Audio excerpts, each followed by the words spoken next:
What led Trump, at 79 years old, to sit in there in that Situation Room when Bibi Netanyahu was seated as an equal? Yeah. Trump didn't even sit at the head of the table. Trump sat at the side of the table, and Bibi was across from him as an equal in the American Situation Room. What led him to sit there and buy what that guy was selling hook, line, and sinker when every other president was able to see through that liar? What was it? Because he was told the next day by our own top advisors, from the chairman of the Joint Chiefs to the Secretary of State to the vice president, that these are lies and that these objectives are not going to be attainable. Don't believe him. We might be able to wipe out the Ayatollah, not regime change, Ayatollah. And we might be able to decimate some portion of their missiles and their military. Okay, that's true. But the goals as stated by Trump when we actually did pull the trigger were all over the board. And to this moment, he's pushing the BS claim that we affected regime change.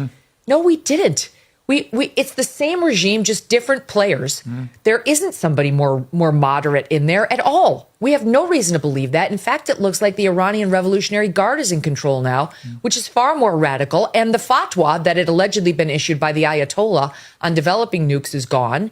Iran is more powerful economically. It controls the strait and now is demanding the lifting of all sanctions against it.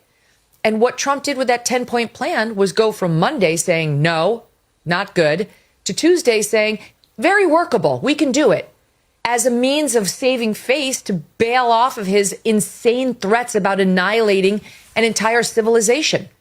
So I don't know how we got here, Piers. I'd like to know just as much as anybody else, but all I can think in my head, based on what I've read in the paper, is we got here thanks to Bibi Netanyahu, Lindsey Graham, and Mark Levin. And ultimately, President Trump. That's not to take agency away from the president, who was bamboozled.